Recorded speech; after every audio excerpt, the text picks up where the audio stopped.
Hi everyone, and welcome back to another video on electronic science. So today we're going to be seeing if we could try to wire up this old elevator floor indicator so that when you apply power to one of these wires, it'll display a number as if it was displaying what floor an elevator was on. So stay tuned for a video on electronic science. Hello everybody, you're watching Electronic Science.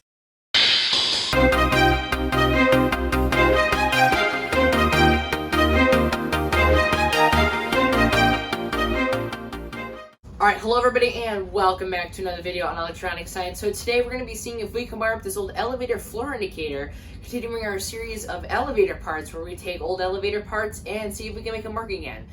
So today what we're going to be doing is exploring how this thing works and seeing if we can wire it up so that we can display some numbers. Now, I don't have all the light bulbs to make it display every single number this floor indicator specifically has to offer, but what we can work with here is G for ground and then numbers 1 through 5. So it should be a pretty okay simulation. So first let's dive in and see. We're going to take this apart and look at how this works and displays these numbers onto this little screen over here. Alrighty then everybody, so what we have here is the elevator floor indicator, and right over here we have these two tabs. Now over here, if we unleash these two tabs essentially and pull this thing out, it'll display the lights inside and how this all works. So I'll be right back and I'm going to take this apart. Alrighty then everybody, so we now have the back taken off and we can somewhat see the inner workings, but we're going to push this aside for 1 second. What I really want to look at first is this thing right here. Now these are the light bulbs that turn on when we apply voltage to them, and they send light through these mirrors, and a mirror that basically has a number and then the rest of it is blocked off, and it goes through a bunch of reflectors and all sorts of mirrors so that it flips the image around, and we come up with a number on here, this little part right here. And so that's basically how it works, and this is all just connected to wires. Now, before I made this video, I basically redid a lot of the soldering connections on here because the way these wires are connected is through these little tabs right here, but they're not like pushed in or anything. They're actually soldered, and then they run through this ribbon cable down here where you have all your connections. So yeah, and then over here where the inner workings, where all the science happens, is right here. Now I know this is really close, but you can see when I shine a light into here, you can see it's really hard because the camera's kind of having trouble focusing, but you can sort of see some of the numbers getting lit up in there. You can see 1, I see 4 over there. Let's see if I change the angle a little bit, 5. And so basically that's what it works, but that's just making it work backwards. What we're going to do in this video is make it work forward in a proper way where it's going to display a number on here. So let me get this all put back together, and we'll get to wiring up the elevator floor indicator. So just before we start diving into turning this thing on and stuff like that, I'm sure a lot of you guys are interested in the science and how this thing works. So the reason why I have these two wires right here in a circle and tied off with electrical tape is because these wires have no purpose on my system because they're not wired up to anything. So I just wanted to make that clear. All these other wires over here that are stripped back with these insulation, these are the wires we're going to connect the positive voltage of your supply to. Now, in case you're wondering, this elevator floor indicator runs off of 12 volts. If you do anything over that, you'll blow up the light bulb. So don't run it on mains, run it on 12 volts. And then this wire out here that's standing out in the open is your ground wire. We're going to connect the negative of your supply to. So really, you just connect the negative to here, and all you got to do is slide the positive along these wires over here, and you'll get a number. Now, the way I wired it up is so that this wire right here is ground, and then this is 1, 2, 3, all the way through 5. And there's going to be two types of ground in this video. There's going to be ground for electricity, and there's going to be ground as the ground floor. So what I referred to there was ground as in the ground floor in the elevator system. So let's try not to get confused here. So I'm going to try to point that out whenever I say ground.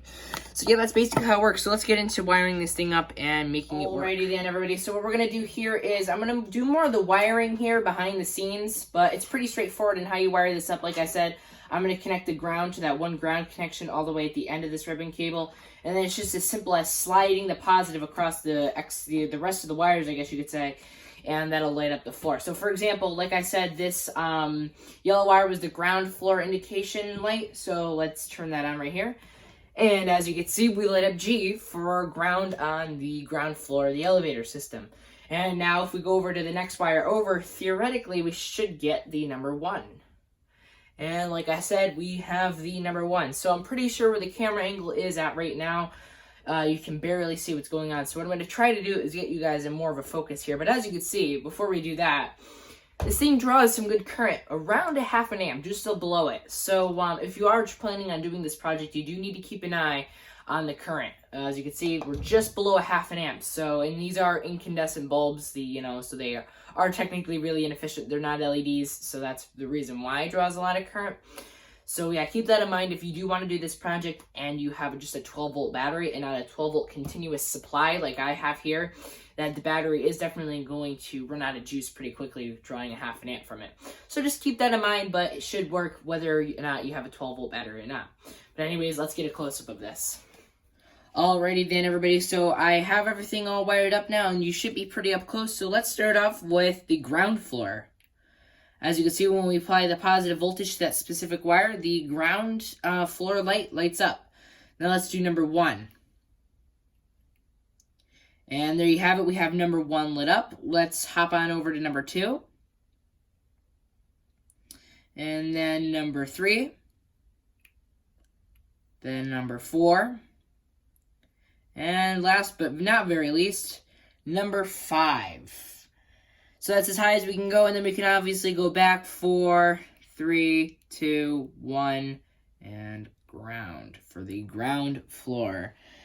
And so here I'll show you how I'm doing this with the wiring in just a second. Alright guys, so now I have the ribbon cable in frame here. I believe that's what this is called, the ribbon cable. And so as you can see right here, I have the ground connection connected to that one ground wire, and then it's just as simple as sliding it across. Now you can do one of two things. You can connect the positive wire to the positive wire like this, the proper way, and as you can see in the background there, the ground light lights up. Or if you're trying to do it quick for a video like me, you could just connect it to the screw on the bottom here.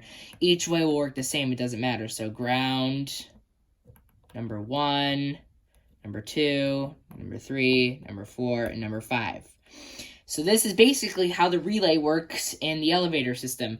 So when the elevator car goes up to floor number 1, it hits a switch, and that switch sends a signal to the elevator computer. The elevator computer will turn off the ground connection, and then it will flip over the positive voltage through a relay to turn on, number 1. And then the same thing will happen when the elevator makes it up to floor number 2. It'll hit that relay switch again, and it'll send a signal to the elevator to turn off number 1. And then it'll send a signal to the other relay that's responsible for putting in the positive voltage to floor indication number 2, and it'll make that go into the on position, making number 2 go on. And the cycle continues, 3, 4, 5, and then just basically backwards when it goes back down. 3, 2, 1, and then ground.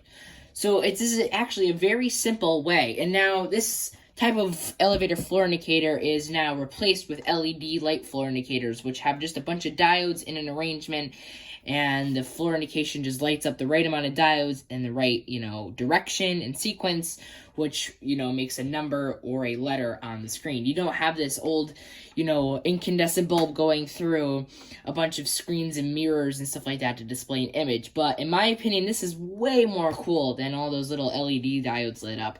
Even though this method is a lot more inefficient than those LED ones, and this probably won't last as long because the light bulbs will burn out quicker, it still is really cool how this does. And now I have one more trick to show you. Alright everybody, so here we are. We're staring at my workbench now. And you might be thinking, well, why the heck are we looking at the workbench? Well, this is because this thing is missing a part. And the part on here, there's like a little thing that goes over it so the number gets projected onto it. But we're missing this thing. So what will happen is the light from the number being projected goes out. So without that, you can actually make a really neat effect. So I'm going to light it G for the ground floor indication. And as you can see, when we cast this down onto the workbench, you can see we can almost like project the number onto something, which is really amazing. Now, I know the camera's at a weird angle, so let me pick it up. Now we can see here the ground floor indication, even though it's backwards, because now we don't have another mirror to flip it around, you can see this still makes an awesome effect with how you can project it. And even if you make the room dark, you can even project it onto the ceiling. But if you don't like this, there's a way you can work around this, and that is, in my case, I just use a little piece of paper right here. And if you just put that over the indicator, the image will not be flipped, but it won't cast over anything. As you can see, it's not even projecting onto my hand. So there you have it, a pretty cool and neat trick with one of these old-fashioned elevator floor indicators.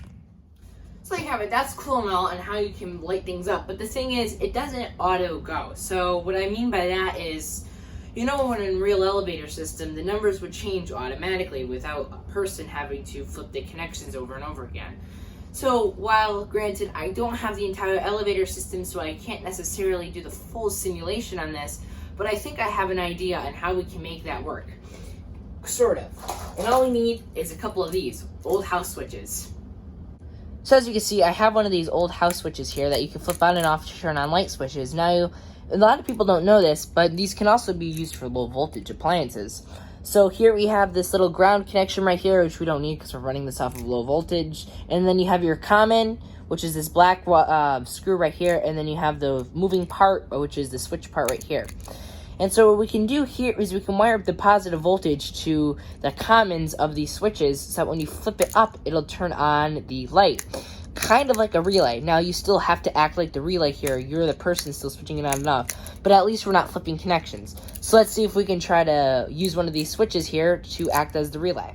Alright, well, here's my incredibly unprofessional setup. But as you can see, we can make the number 2 light up. This number 2 is just a random number that I wanted to light up with the switch. But you can see, when we flip the switch into the on position, number 2 lights up. And it's funny. I guess the number 2 is actually casting onto the camera right now. How funny. If I maybe flip the angle, there we go, that's a little better. But you can see, now we can act as the relay. Now the unfortunate thing about this though is I only have 3 of these switches here. So I only have 2 more. But I think we can still make this work. We can make ground 1 and 2 light up. So let me wire that up and see if we can make this work. Alrighty then everybody, so I have everything all wired up. So you can see this works. When I flip this switch, it lights up ground. Then when the elevator goes up to 1, 1 lights up. And then the elevator passes 1 and goes up to 2, 2 lights up. And then we can go 2, 1, ground. So if you have actually more of these switches, or even some of those small little tiny switches that are for breadboards, you can pretty much do this, and you're just acting as a relay. So this can work to some extent. But hopefully in the future, I'll be able to get some relays, or maybe even design some sort of a circuit where something goes up and down to make all the connections turn on and off, and it'll really look like and be like a simulation of a real elevator system. But that's a part 2 for the future. So if I do manage to get my hands on something like that, or if I do figure out how to design a circuit like that, we'll put a part 2 to this video. So there you have it, how to use an old elevator floor indicator to make numbers and letters turn on as if you were in a real elevator system. So I'd like to thank you guys for watching. If you guys enjoyed, please remember to leave a thumbs up on this video, and also subscribe and hit that notification bell if you like our content. Also, let me know in the comment section below if you have any ideas on how we can design a circuit to make this elevator floor indicator numbers go up and down on their own as if it was in a real elevator system. Also, let me know in the comments if you have any questions or any video ideas for the future. I always love reading those comments. But anyways, guys, I'm Electronic Science, and I will see you guys in the next video. Bye, everybody.